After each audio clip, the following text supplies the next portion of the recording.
जो व्यक्ति अपने कर्म को नहीं पहचानता वह आंखें होते हुए भी अंधे इंसान के समान है। इंसान कर्म करने में तो मनमानी कर सकता है, लेकिन फल भोगने में नहीं। ईश्वर न दंड देता है न माफ करता है। हमारे कर्मों का फल हमारे सुख दुख का कारण बनता है। गुणों और कर्मों से मिली सफलता ही सच्ची सफलता होती है। एक बात जान लो, आज का दर्द ही कल की जीत है। अपने कर्म पर विश्वास रखिए, राशियों पर नहीं। राशि तो राम और रावण की भी एक ही थी, लेकिन नियति ने उन्हें फल उनके कर्म अनुसार दिया। फल की चिंता मत करो, क्योंकि फल की इच्छा छोड़कर कर्म करने वाला इंसान ही अपने जीवन को सफल बनाता है। कर्म भले ही हमेशा सुख ना ला सके, लेकिन कर्म के बिना सुख नहीं मिलता। जिंदगी ऐसी जियो कि अगर कोई आपकी बुराई भी करे तो कोई दूसरा उस पर विश्वास ना करे।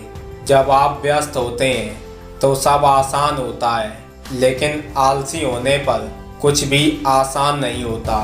दुनिया में प्रेम से बड़ा कोई धर्म नहीं और दूसरों की भलाई से बड़ा कोई कर्म नहीं होता। इंसान सब कुछ कॉपी कर सकता है, लेकिन किस्मत और नसीब नहीं। कर्म वो आईना है जो हमारा असली चेहरा हमें दिखा देता है।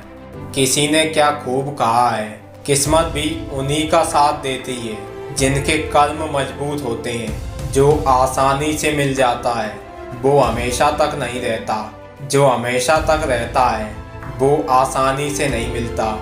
कर्म करने की हिम्मत और सुधार करने की नीयत हो तो इंसान कुछ भी कर सकता है।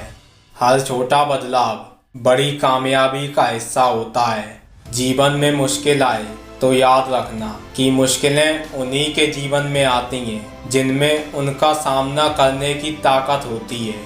कोई भी सपना असंभव नहीं होता, बस इरादों में जुनून और खुद पे भरोसा होना चाहिए। कौन कहता है इंसान खाली हाथ आता है खाली हाथ जाता है। इंसान भाग्य लेकर आता है और कर्म लेकर जाता है। किसी के पैरों में गिरकर कामयाबी पाने के बदले अपने पैरों पर चलकर कुछ बनने की ठान लो। दुनिया में अगर सबसे अच्छा सोचना है तो सबसे पहले किसी का बुरा सोचना बंद करना होगा। अच्छा कर्म करते रहो, चाहे कोई सम्मान करे या ना करे, क्योंकि जब सूर्य उदय होता है तब करोड़ों लोग नींद में होते हैं, फिर भी सूर्य उदय होता है। माना कि आप किसी का भाग्य नहीं बदल सकते, लेकिन अच्छी प्रेरणा देकर किसी का मार्गदर्शन तो कर सकते हैं। भगवान कहते हैं जीवन में कभी मौका मिले तो सारथी बनना, स्वार्थी नहीं। ये जरूरी नहीं कि इंसान हर रोज मंदिर जाए, बल्कि कर्म ऐसे होने चाहिए कि इंसान जहाँ भी जाए मंदिर वहीं बन जाए। किसी ने कहा है कि अच्छे कर्म करोगे तो स्वर्ग मिलेगा, और मैं कहता हूँ कि माता पिता की सेवा करोगे तो जीते जी स्वर्ग मिलेगा।